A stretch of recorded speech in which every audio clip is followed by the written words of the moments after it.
기초영역반 9주차 예배에 대해서 이 시간 잠시 다루도록 하겠습니다. 저희가 기존에 있던 그 수레바퀴의 삶에서 그 말씀과 기도, 또 교제와 전도, 좀 이게 십자가의 모형이죠. 또 교체하는 그 주제권까지 저희가 앞서 구원의 확신과 좀 다루었는데요. 오늘은 오늘과 또 다음 시간에 그 10주차의 주제인 봉사는 이 수레바퀴의 살 중에 추가된 주제라고 보시면 되겠습니다. 오늘 예배는 말씀과 기도와 더불어 수직적인 하나님과의 관계에 있어서 반드시 다루어야 될 중요한 주제가 예배이고요. 그 반대로 수평적 관계에서 교제와 전도와 함께 다루어야 될 중요한 주제가 봉사입니다. 이 두 주제를 또 연이어 다루도록 하겠습니다. 오늘은 예배에 관한 부분인데요. 제가 오늘 예배 파트는 서로 이제 토론이나 질문도 또 많이 하니까요. 두 개의 주제로만 정리해봤습니다. 또 양육반 때는 또 너무 많은 내용을 또 다루게 되면은 또 부담이 되거나 또 자칫 또 신학적인 또 이렇게 고민으로 빠질 수도 있기 때문에 예배의 정의와 원리, 그러니까 원리와 정의 딱 두 가지로 나누었는데 첫 번째는 정의입니다. 전 이렇게 한번 정의했는데요. 중보자인 예수 그리스도를 통한 하나님과의 만남입니다. 실은 죄로 인해 하나님과 인간의 관계가 끊어졌지만 예수님의 가장 중요한 사역은 중보자입니다. 중보, 인터세서라는 이 아주 중요한 단어는 어쩌면 하나님과 그 끊어진 다리로 이제 아주 멀어진 관계가 멀어진 인간, 그 끊어진 다리를 연결하는 역할이 바로 중보자입니다. 그 중보자가 누구이실까요? 바로 본인의 십자가의 죽음으로 그 다리를 연결한 예수님입니다. 그래서 중보자인 예수 그리스도를 통한 결국 하나님과의 만남입니다. 그래서 결국 예배는 하나님과의 만남인데 저희가 하나님과의 만남이라고 하지 않고 중보자인 예수님을 이야기하는 이유는 그만큼 예배가 예배답게 진정한 예배를 드리기 위해서는 반드시 예수님의 도우심이 필요하다는 것을 좀 강조하고 싶었습니다. 히브리서 10장 말씀인데요. 19절과 20절입니다. 그러므로 형제들아 우리가 예수의 피를 힘입어 성소에 들어갈 담력을 얻었나니 그 길은 우리를 위하여 휘장 가운데로 열어놓으신 새로운 살 길이요 휘장은 곧 그의 육체니라. 저희가 아는 것처럼 예수님이 다 이루었다고 하실 때 휘장이 아래서부터 위가 아니라 위에서부터 그 높은 휘장이 위에서부터 아래로 찢어지게 되었습니다. 제가 자료를 보니까 당시의 휘장은 바벨론에서 만든 고급 린넨 작물로 갖가지 색과 아름다운 수가 막 엮여 있기 때문에 그 1세기 역사가인 그 요세푸스의 글을 보니까요. 소나 말로 잡아당겨도 찢어지지 않을 정도로 강력했다고 합니다. 우리가 아는 것처럼요. 그 휘장이 바로 성소와 지성소를 가리고 있었죠. 그 지성소 안에 들어가기 위해 어쩌면 대속죄일 1년에 한 차례 대제사장만 들어갈 수 있었던 그 고귀한 장소, 휘장을 통과해야 되는 그 장소, 한 사람이 대표로 하나님을 만나는 바로 그 시간이 예수님의 죽음으로 휘장이 위에서 아래로 왜 위일까요? 뭔가 이 구원의 역사가 하늘의 역사라는 걸 강조하는 것일 수 있고 만약 아래서부터 찢어졌다면 아무리 소나 말로 못 찢어도 뭔가 인간의 노력으로 찢어졌다는 의심이 역사적으로 있지 않을까요? 결국 하나님은 확실한 방법으로 위에서 아래로 찢으셨죠. 제가 볼 때는 크게 두 가지 의미가 있습니다. 이제부터 예수님, 그러니까 중보자인 예수님을 통한다면 누구나 하나님께 갈 수 있다는 겁니다. 그러니까 누구나 하나님을 만날 수 있다. 단 예수님을 통과한다면. 두 번째는 구약의 제도가 폐지됐다는 겁니다. 이 말은 뭘까요? 정말 누구나 동일한 의미지만 언제 어디서나 예수님을 통해 하나님을 예배할 수 있다라는 것을 저희가 알 수 있습니다. 자, 그러면 이제 바로 예배의 원리로 들어갈 텐데요. 여러분 예배의 원리를 어떻게 정리해서 또 가르치고 계십니까? 저는 개인적으로는 신구약에 여러 예배의 원리가 있지만 대표적인 그래도 좀 대표하는 원리가 있다고 생각돼요. 구약에서 한 구절, 신약에서 한 구절을 꼽았는데 첫 번째는 구약 성경의 한 구절입니다. 바로 하나님이 모세를 통해 이스라엘 백성이 출애굽하는 그 목적. 출애굽기 3장 18절에 나와 있는데요. 제가 읽겠습니다. 그들이 내 말을 들으리니 너는 그들의 장로들과 함께 애굽 왕에게 이르기를 히브리 사람의 하나님 여호와께서 우리에게 임하셨은즉 우리가 우리 하나님 여호와께 제사를 드리려 하오니 사흘 길쯤 광야로 가도록 허락하소서 하라. 여기에 핵심 포인트가 세 가지 나옵니다. 바로 사흘 길쯤 광야로 가도록 허락하소서 하라. 거기서 뭘 드리죠? 제사. 근데 개역개정엔 제사지만 이전 버전이 실은 번역이 더 맞다고 보는데 다름 아닌 희생의 제사름이었다. 그러면 제가 기록해 놓은 것처럼 사흘길 광야 희생의 제사. 자, 먼저 희생의 제사는 이런 의미일 겁니다. 십자가를 통한 예배이고 피의 제사다. 물론 예수님이 이 땅에 오시기 전이지만 그들에게 희생의 제사를 요구했다는 그 자체는 바로 예수님을 예표하는 희생의 제물을 통해 거룩하신 하나님을 만나야 된다. 반드시 이 희생의 은혜가 우리에게 필요하다. 저희가 찬양 고백에도 있지만 주의 보좌로 나아갈 때에 우리가 어떻게 나아가야 됩니까? 거룩한 피, 그리스도의 피를 의지해야만 합니다. 그렇게 정결의식을 해야 그래서 레위기 정결예법을 보면 희생 동물의 피를 뿌리기도 하고 목욕하기도 하고 물을 뿌리기도 하고 정말 정결하기 위해서 몸부림을 치지 않습니까? 왜냐하면 거룩하신 하나님이기 때문에 하나님의 성품이 핵심이 거룩이기 때문에 인간이 하나님 만나기 위해 최소한 이 과정이 필요하다는 것. 자, 두 번째는 사흘길입니다. 당시로 보자면 이 출애굽하는 이제 이스라엘이 광야에 도착하는 최단기간의 시간입니다. 3일길. 이렇게 보고 싶어요. 사흘길은 절대적으로 세상과 분리되는 시간이다. 이런 모형론적으로 풀 때 애굽은 세상을 의미하죠. 애굽의 바로는 세상의 머리, 주인 노릇하는 사단을 의미합니다. 그럼 거기서 분리됐다는 자체가 구원인데 구원받고 철저히 세상과 분리되는 시간, 사흘길. 그래서요. 뭐 희생의 제사도 저희가 그 양육반에서 질문하면 토의가 됩니다. 우리가 해결해야 될 정결법을 따라 피로 회개해야 될 죄목이 무엇인가? 이런 질문도 되고 두 번째는 사흘길에 관한 질문입니다.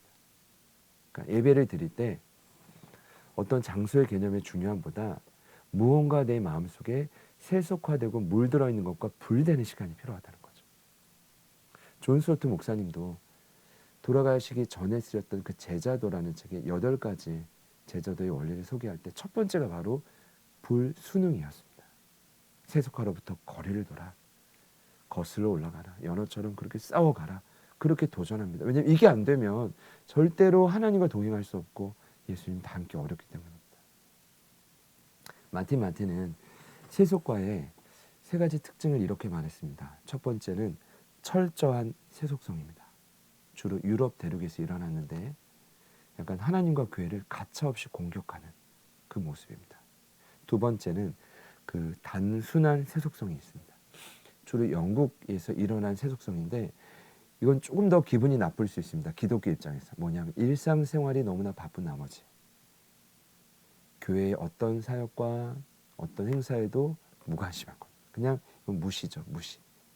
이해되시죠? 마지막 세 번째는 조절된 세속성이라고 하는데 주로 미국 대륙에서 일어나는 심지어 나는 하나님의 자녀라고 고백은 하지만 깊은 제자도와 적당히가 아닌 전심으로 뭔가 본질, 좁은 길 이와 같은 것에는 타협점을 늘 원한다는 겁니다. 그러니까 신앙이 성장할 수가 없죠. 근데 여러분 문제는 뭔지 아십니까? 이 세 가지 철저한, 단순한, 조절된 세속성이 이미 교회 안에 깊이 침투했다는 것입니다. 저희도 동일하게 교회나 목회자나 뭐 문제에 대해서 그냥 손쉽게 이제 판단하고 비판하고 저주하고 때로는 교회 어떤 영적인 활동에도 무관심하고 더 나아가 제자가 되고자 하는 초점 앞에 나는 이 정도로도 만족합니다. 타협하는 모습들.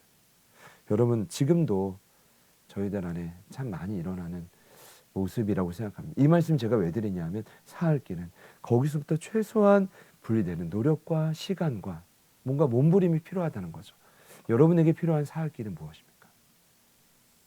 우리 양육생분들에게 필요한 사흘길은 뭘까요? 그걸 고민해야 되고요. 그리고 마지막 세 번째는 바로 광야입니다. 광야의 뜻은 단어 자체로 좀 적어놨는데 하나님의 말씀으로부터 하나님의 말씀이 있는 곳 실은 이 광야라는 단어가 구약 성경에만 270차례 쓰였다고 하죠. 뭐 빈들, 사막, 뭐 거친 들, 뭐 불모지, 때론 광야인데 왜 이렇게 많이 강조됐을까 생각해 보면 하나님이 그만큼 이스라엘에게 광야의 영성을 원하셨던 것 같습니다. 광야는 사악길을 통해 철저하게 기준이 뭘까요? 세상과의 단절.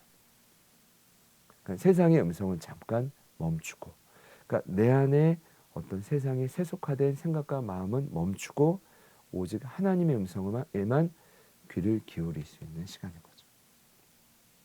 코로나 시기에 참 많은 책들이 저희들에게 위로를 줬지만 그 구약학자인 유명한 학자인 월터 브루그만이 어쨌든 그분의 많은 메시지를 통해 또 저서를 통해 이 땅에 있는 많은 기독교인들에게 위로를 줬습니다. 근데 그때 많이 강조했던 게 팬데믹은 지나지만 광야의 영성을 회복한다면 우리 얼마든지 이겨낼 수 있다는 것이죠. 버텨낼 수 있다는 것이죠.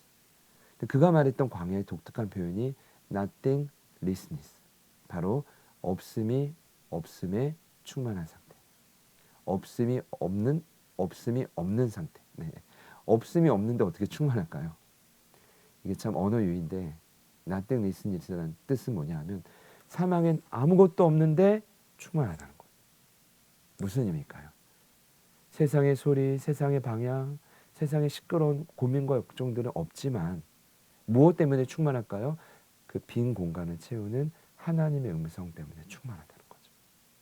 여러분 그곳이 예배 현장이라면, 그곳이 소그룹의 현장이라면, 그곳이 실제적으로 우리의 주된 시간을 보내는 가정과 일터라면 얼마나 행복할까요? 여러분 예배의 원리는 바로 이것입니다. 사흘길, 광야, 희생의 제사. 이것이 놀랍지 않습니까? 이미 하나님이 출애굽기 3장에 주셨던 예배의 원리였다는 거죠. 그렇게 보면 여러분 구원의 목적은 뭘까요? 예배입니다. 하나님 온전히 예배하는 거죠. 세상과 분리돼서 하나님을 제대로 예배하는 거죠. 그렇게 되면 광야에서 하나님의 사람으로 저절로 세워질 거라고 믿습니다. 두 번째 원리는요, 바로 신령과 진정으로 예배하는 겁니다. 자, 영과 진리로 예배한다 이렇게 표현되어 있는데요. 요한복음 4장에 예수님이 그 수가성 한 여인 때문에 사마리아 성을 방문합니다. 다른 길도 충분히 있습니다. 북쪽으로 가는 길이 그 길을 통과해야만 되는 건 아닌데 예수님은 꼭 반드시 굳이 제자들에게 힘들지만 그 뜨거운 태양볕을 뚫고 정말 대면하기도 어려운 유대인과 사마리아 여인 간의 엄청난 있을 수 없는 만남이 이루어지지 않습니까?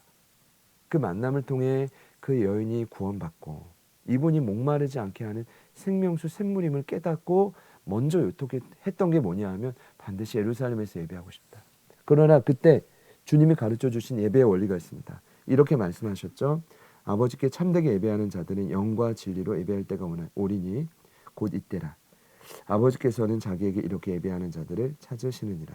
하나님은 영이시니 예배하는 자가 영과 진리로 예배하지니라. 하나님은 영이죠. 보이지 않습니다. 그러나 느낄 수 있죠. 우리도요. 우리의 영이 있습니다. 예배가 왜 하나님과의 만남입니까?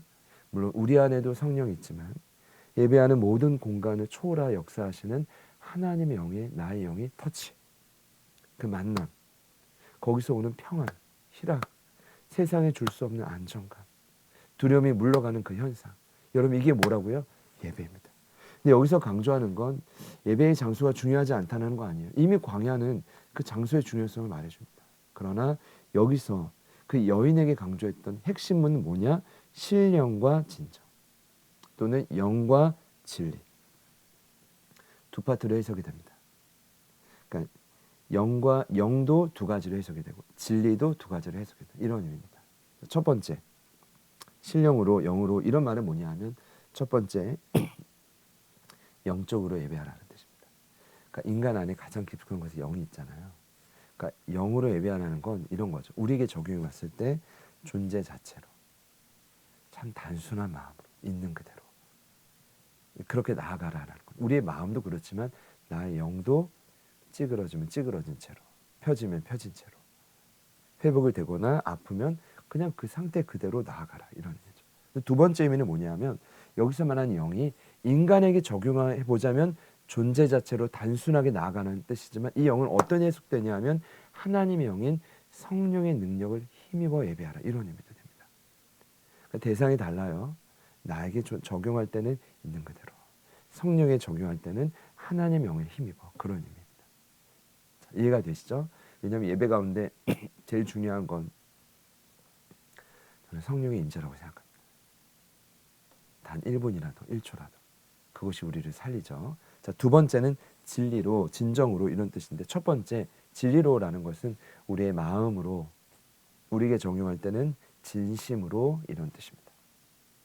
이해가 되시죠? 두 번째 적용하자면 진리라는 뜻은 우리의 유일한 길과 진리요 생명 되신 예수님을 의미하기도 합니다.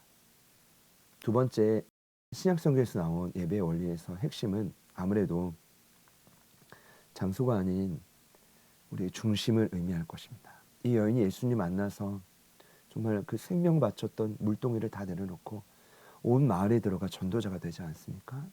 그 자체가 어쩌면 영과 진리로 하나님을 만나고 예배하는 모습일 것입니다. 그러니 어떤 장소도 중요하지만 예배하는 우리의 중심이 실은 너무나 중요하다는 것을 저희가 기억했으면 좋겠습니다.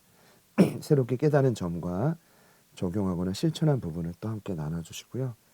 또 암기와 암송 부분을 참고해 주시면 감사하겠습니다. 이 구조차의 가장 핵심은 어쨌든 정의입니다. 중보자인 예수님을 통해 하나님을 반드시 만나는, 그래서 하나님의 나라를 체험하는 그 예배가 여러분의 공동체에 날마다 누려지기를 축복합니다. 감사합니다.